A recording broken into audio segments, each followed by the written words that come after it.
حبايب قلبي عاملين ايه؟ يا رب تكونوا بألف خير. مامته بقى عملت قرص من اللي هي بقى احسن من الفرن مليون مرة. تعالوا خليكم بقى تقولكوا الطريقة عملتها ازاي. يلا نصلي على رسول الله ونقول بسم الله. اللهم صل وسلم وبارك عليك يا حبيبي وشفيعي رسول الله. بصي، هو كيلو دقيق عادي جدا.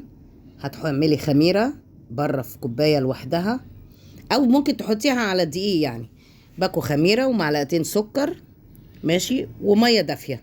خلاص، دي كده الخميرة اللي هنعملها وهنركنها على جنب. ادي كده الخميرة اهو بالمية الدافية.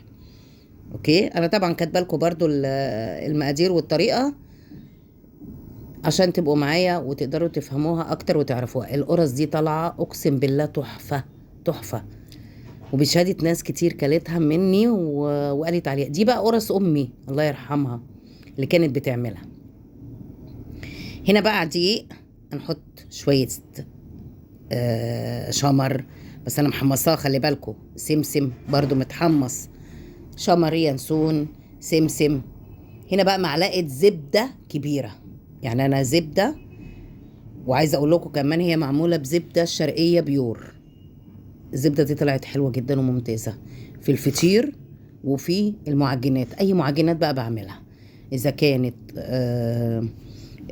قرص، كرواسون، باتيه، سينابون، اي معجنات الشرقيه بيور جميله جدا.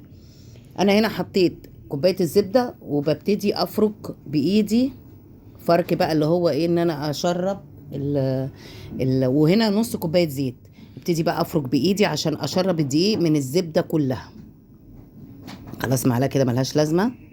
نبتدي بقى بايدينا نبس الدقيق مع ايوه كده، نبس الدقيق مع الزبده عشان نشرب الدقيق بالزبده كلها. ابس. خلاص، بصوا بسيت ازاي. هنا ريحه كحك، كنت انا نسيت مع الدقيق احط ريحه الكحك، فحبيت برضو احط ريحه كحك عشان تديله ريحه كده بتاعت العيد وبتاع. كل سنه وانتم طيبين. خلاص، احنا بنبتدي نجهز اهو شهور الحرم عشان نخش على شهر رمضان وبعدين العيد اللي هنعمل فيه الحاجات دي. الخميره هنا تمام خمرت، احطها على العجينه وابتدي الم. اللهم صل وسلم وبارك عليك يا نبي.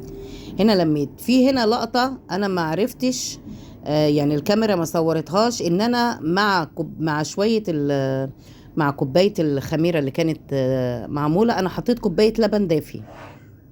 كوبايه لبن دافي حطيتها معاه ولميت العجينه كلها. هنا هنبتدي نقرص اهو. انا عاملاها ساده من غير عجوه ولا ملبن ولا الكلام ده كله. اعملي الشكل اللي انت عايزه تعملي صوابع ماشي، عايزه تعملي قرص كده ماشي، اللي انت عايزاه. بصوا